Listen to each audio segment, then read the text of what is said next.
আজকে সকাল থেকে রাজনীতির কেন্দ্রবিন্দু ইসি, ইলেকশন কমিশনার। দুইটা কারণে। তাদের একটা ইস্যু হলো যে আজকে তাদের খুব গুরুত্বপূর্ণ একটা ইস্যুতে সিদ্ধান্ত জানানোর কথা। আপনার নমিনেশন ঝাড়াই বাছাই চলতেছে, আপিল চলতেছে। এগুলোর প্রধান ঝামেলা যেটার জন্য এটা আটকে আছে বারবার, এক হলো ঋণ খেলাপি, আর দুই হলো দ্বৈত নাগরিকত্ব। এই দুটা জিনিস নিয়েই ইসির কোনো শক্ত পজিশন নাই। যখন যেমন তখন তেমন অবস্থান নিচ্ছে তারা। এর উপরে আছে এবার যার টাকার গরম বেশি, জোর দিতে পারে, ইউনুস পর্যন্ত চাপ পৌঁছতে পারে, তার বেলায় একরকম সিদ্ধান্ত হচ্ছে, যে পারে না তার বেলায় একরকম আটকাচ্ছে, আবার একটা লবি করতেছে, আবার কোনো একটা ছাড় দিয়ে আসতেছে। এই চালায় যাচ্ছে এই জিনিসগুলো বলেই মূল সমস্যাটা এখান থেকে বলে আমার ধারণা।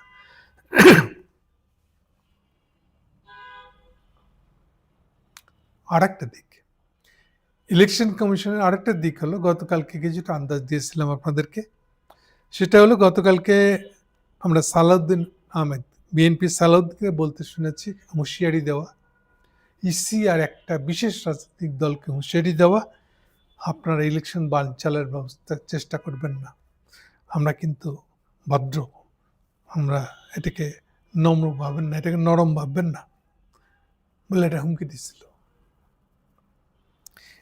এটারই এক্সটেনশন বলতে পারেন আপনি। আজকে ছাত্র দল ঘেরাও দিয়েছে নির্বাচন কমিশন। তাদের দাবি কি? এই যে হেডলাইনটা পড়লাম, এটা মূলত ছাত্র দলের ঘেরাওয়ের প্রসঙ্গে। স্ট্রেট তার দাবিগুলোর দিকে যদি আমরা যাই, তারা তিনটা দাবি জানাইছে, তিনটা ইস্যু, তাদের ভাষা তিনটা ইস্যু। পোস্টাল ব্যালট সংক্রান্ত কমিশনের পক্ষপাতদুষ্ট ও প্রশ্নবিদ্ধ সিদ্ধান্ত।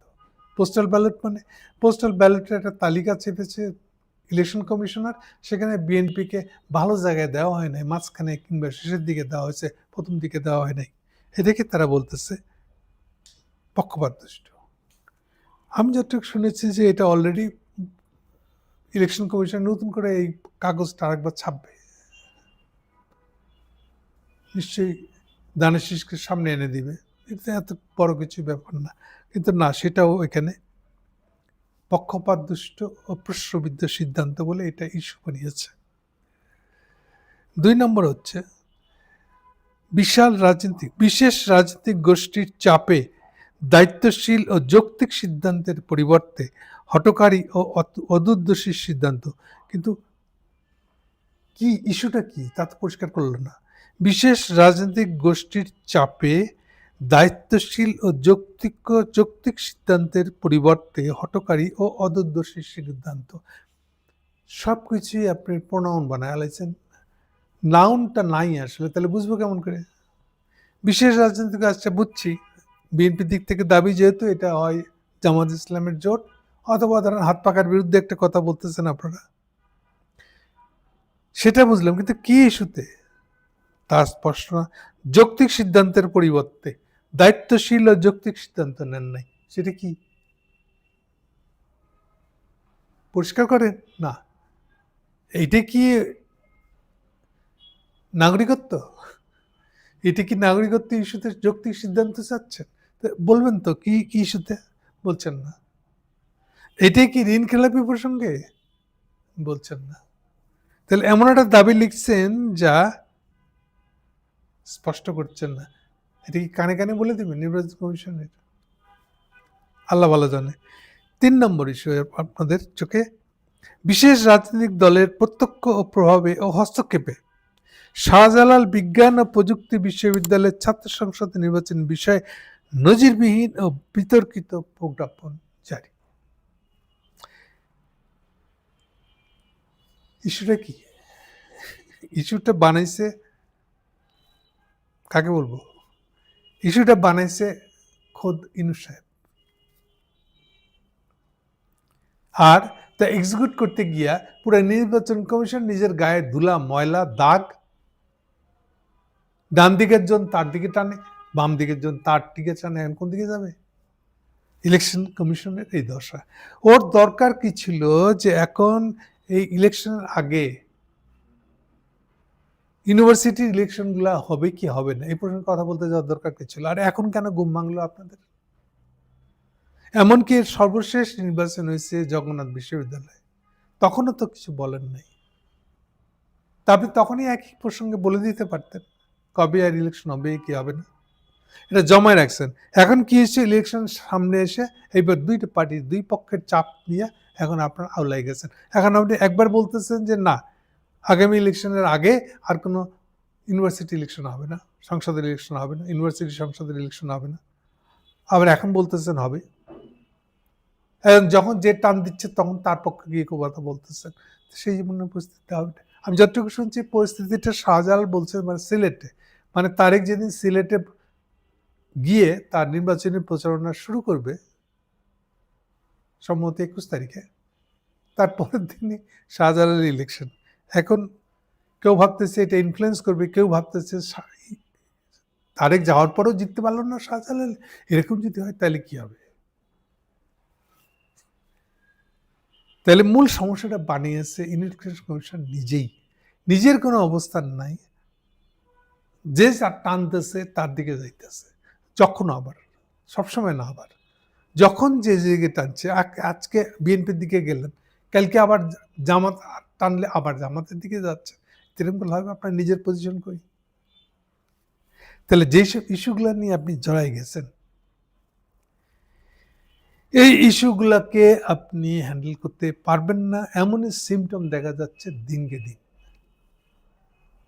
এইটার ভিতরে এইবার সালাউদ্দিন সাহেব বলছিলাম না এই ইলেকশন কমিশন আমাদের বিরুদ্ধে কাজ করতেছে,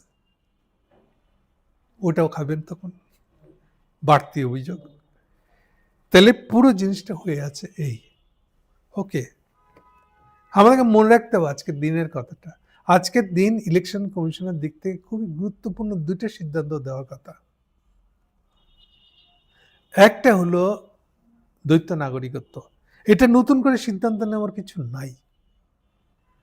দ্বৈত নাগরিকত্ব আপনি অ্যালাউ করবেন কি করবেন না, এটা তো বহু আগে কনস্টিটিউশনে লেখা আছে, আইনেও লেখা আছে, আপনাদের ইলেকশনের যে নীতিমালা সেখানেও লেখা আছে।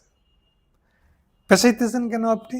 এখন সেইটা কিভাবে হবে, বাস্তবায়িত হবে, বাস্তবায়ন পর্যায়ে এসে এইবার প্যাচ করতেছেন, এবং এইবার প্যাচ কষে যখন যাকে ফেভার করার দরকার তখন তার পক্ষে রায় দিতেছেন।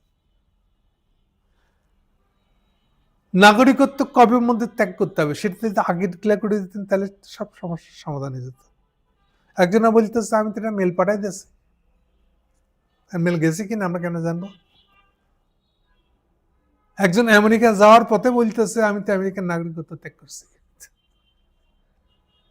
অর্থাৎ যেই আমেরিকান সিটিজেনশিপের উপর ভরসা করে সিল মেরে দিয়ে এয়ারপোর্ট ত্যাগ করছেন, উনি নিজেই বলতেছে আমি আমেরিকান নাগরিকত্ব ত্যাগ করছি। হয়েছে না? আবার তো এই ক্যাসেটগুলা মিটানোর জন্য আপনাদের সোজা সাপটা বলতে হতো না যে নমিনেশন সাবমিটের কতদিন আগে নাগরিকত্ব ত্যাগ করতে হবে, বিদেশি নাগরিকত্ব, এবং সেই প্রমাণ নিয়ে আসতে হবে, কি প্রমাণ আনতে হবে সেটাও পরিষ্কার করে বলে দিতে হতো। আপনি গেলে কিছু করেন নাই, পেশায় মুচায় এগুলা যত রকম থাকবে তত জানি আপনাদের এর ভিতরে হাত ঢুকানোর সুযোগ থাকবে, তাই যেন আপনারা চাইছিলেন, অবস্থাটা তাই হয়ে গেছে। সো আজকের ইলেকশন কমিশনটা হয়েছে এই অবস্থা। ফলে ছাত্রদের দলের এই সমাবেশটা একই সঙ্গে যেন একটা প্রেশার ক্রিয়েট করা নির্বাচন কমিশনের উপর, না না আমাদের মিন্টু মিয়া তার নাগরিকত্বের কেসাল নিয়ে কিন্তু নমিনেশন বাতিল করা যাবে না, খুব গুরুত্বপূর্ণ লোক আমাদের, সে তো আমাদের নয়া দরবেশ, দরবেশ যেমন হাসিনের টাকা জোগাইতো থেকে শুরু করে কত কিছু করে দিত, সে তো আমাদের নয়া দরবেশ, আপনারা ওকে নিয়ে গেলে আমরা ইলেকশন করবো কেমন করে? ইলেকশন কমিশন আপনারা এটা বুঝতে চাচ্ছেন না, বিএনপির এটা নিয়ে কত বড় দাগা লাগবে তাদের গায়ে। সো আলটিমেটলি জিনিসটা হচ্ছে একটা হজবরলা বানায় ফেলেছে, এবং যত দিন যাচ্ছে ইলেকশনের দিন যত ঘনিয়ে আসতেছে তত এরকমভাবে আরও বাড়বে এটা বলে মনে হচ্ছে আমার। এবং দুই পক্ষই অভিযোগ করতে থাকবে যে ইলেকশন কমিশন নিরপেক্ষ না। লাভের লাভ এটাই। কারো একজনের তো হতে পারেন না আপনি। কোন দেশেরই কোন ইলেকশন কমিশনার, কোন ইলেকশন কমিশন অফিস, কোন একটা দল বা এ গ্রুপ অফ দলের পক্ষের লোক হতে পারে না। এটা হলে সেটা নির্বাচন কমিশনার থাকে না। আপনি সেগুলোর কোনো নিয়ম মানবেন না। আপনার হুজুরে আল্লাহ সওদাগরি বুদ্ধি দিবে আর আপনি সেগুলো নিয়ে আপনার চেহারা ছুরত এক এক সময় এক একটা বানাবেন। আপনার শেষ, আপনাদের সকালে সিদ্ধান্ত বিকেল ঠিক রাখতে পারেন না, এরকম অবস্থা হয়ে যাচ্ছে আপনাদের। এবং আপনাদের কারণে এই ইলেকশনটার দাঙ্গা বাড়তেছে, অসন্তোষ বাড়তেছে। একটা পক্ষ না, একটা যদি পক্ষ অসন্তোষ দেখাতো তাও বুঝতাম এটা অভিযোগটা ঠিক আছে। এটা আপনি উভয় পক্ষের ফাঁদে পড়ছেন আপনি, এবং এইটা দিনকে দিন আরো বাড়তে থাকবে। আপনি কাউকেই সন্তুষ্ট করতে পারবেন না। এরকমই হবে তো আসলে। আপনি তো আপনার কাজের মৌলিক জায়গাটাই তো বুঝেন নাই।